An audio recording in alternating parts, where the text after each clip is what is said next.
존 칼빈의 기독교 강요 67번째 강의를 시작하겠습니다. 이 강의는 존 칼빈의 기독교 강요 제3권 제15장부터 시작하겠습니다. 우리는 행위에 의한 율법을 완전하게 준수해야만 성립할 수 있다는 것을 분명히 알고 있습니다.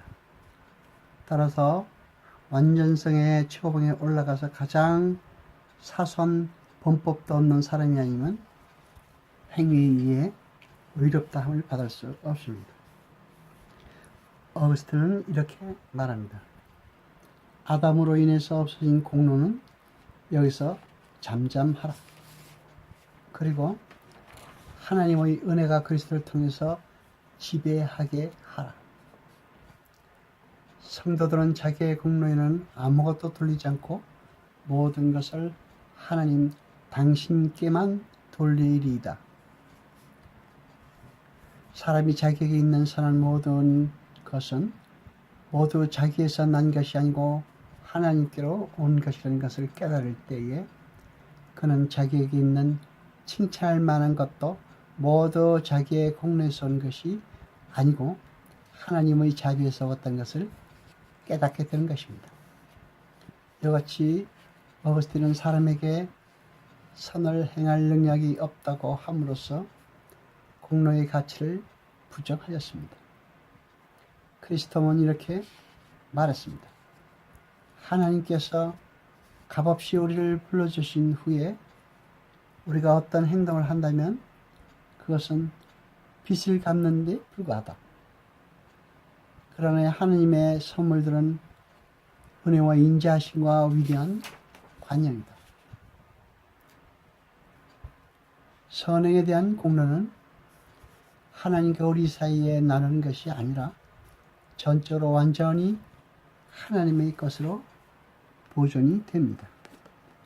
사람은 아무리 완전할지라도 오점이 없는 행위를 할 수 없기 때문입니다. 그러므로 인간의 가장 선한 행위일지라도 하나님께서 심판하신다면 거기서 하나님 자신의 의를 보시는 동시에 사람의 불명예와 치욕을 발견하실 것입니다. 그러나 사람이 일종의 보상으로서 하나님의 은혜를 지극히 받는다면 그것은 당연히 받을 만하기 때문이 아니라 친절하신 하나님께서 그들에게 그런 가치를 붙여주셨기 때문입니다. 사람은 상을 받을 가치가 없는 행위에 상을 주시는 하나님의 너그러우신 태도를 만족하게 여기지 않고 순전히 아낌없이 주신 하나님께로 온 것을 행위의 공로인 것이 보이려고 애를 씁니다. 이 얼마나 보덕적인 야심이며 사악한 생각입니다. 성경에는 우리의 선행도 항상 불결한 점이 많으며 따라서 하나님께서도 당연히 그것을 불쾌하게 여기시며 우리에게 대하여 노하신다고 가르치고 있습니다. 우리의 선행은 도저히 하나님의 노여움을 진정시키거나 우리에 대한 자비를 일으킬 수 없습니다. 그럼에도 불구하고 하나님께서는 우리의 행위를 검토하실 때에 그 최고의 법에 의하지 아니하시고 자비로 관찰하시기 때문에 마치 완전히 순결한 것 같이 용납해 주시는 것입니다. 또 그렇기 때문에 비록 가치가 없는 행위지만 이 세상뿐 아니라 내세에서도 무한한 은혜로 보상을 하시는 것입니다. 예수 그리스도는 어떤 터입니까? 그는 우리의 구원의 시초였고 완성은 우리가 해야 되는 것입니까? 그는 길을 열어주실 뿐이고 우리가 그 길을 걸어가야 되는 것입니까? 아닙니다. 물론 그렇지 않습니다. 바울이 말한 바와 같이 그리스도를 고백하면 우리는 그의 은혜에 의해서 그를 우리의 의로 받는 것입니다.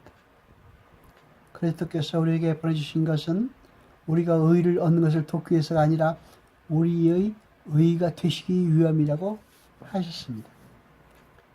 그리스도의 죽으심으로 인하여 우리가 죽음의 정죄에서 구속되고 멸망을 면하게 되었으며 그리스도의 피에 의해서 화목하게 되었으며 하늘아버지에 의해서 자녀와 후손으로 선정되었으며 그의 피로 인하여 화목하게 되었으며 그리스도의 보호를 받아 멸망하거나 나머지나 위험성이 없게 되었고 이렇게 그리스도께 접붙임을 받았음으로써 이미 영생에 참가하였으며 소망에 의해서 천국으로 들어갔다고 할 수 있습니다. 그뿐 아니라 우리는 그리스도께 참여한 자이므로 우리 자신은 미련하지만 그리스도께서 하나님 앞에서 우리의 지혜가 되셨으며 우리는 죄인이지만 그가 우리의 의가 되셨으며 우리는 불결하지만 그가 우리의 순결이 되셨으며 우리는 약하며 사탄에 대항할 무장과 방비가 없지만 우리를 위해 사탄을 타도하고 정문을 분사하시되고 그가 하늘과 땅에서 받으신 권세가 우리 것이 되었으며 우리는 여전히 죽음의 몸을 쓰고 다니지만 그가 우리의 생명이 되었습니다. 간단히 말하면 그의 모든 것이 우리 것이며 그의 안에서 우리는 모든 것을 갖으므로 우리 안에는 아무것도 없습니다. 다시 말하거니와 우리가 주 안에서 성전이 되기를 원한다면 이 터 위에 서서 건축이 진행되어야 됩니다. 그러나 세상은 지금까지 오랫동안 이와는 다른 생각을 해왔습니다. 각종의 도덕적 선행을 발견해서 그것을 행하면 사람들은 그리스도께 접붙임을 받기 전에도 하나님을 기쁘시게 할 수 있다고 가르치는 자들이 있습니다.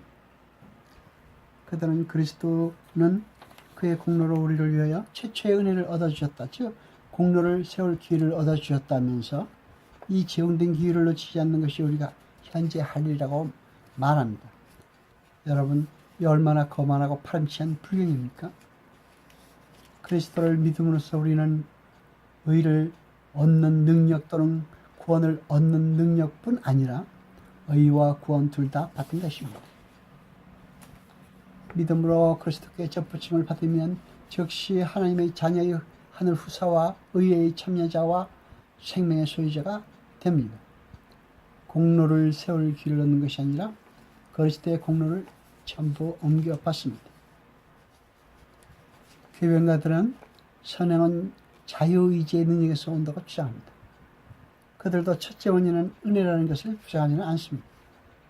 그렇다고 해서 자유의지를 배제하는 것도 아닙니다. 자유의지에 의해서 모든 공로가 성립된다고 그들은 주장합니다.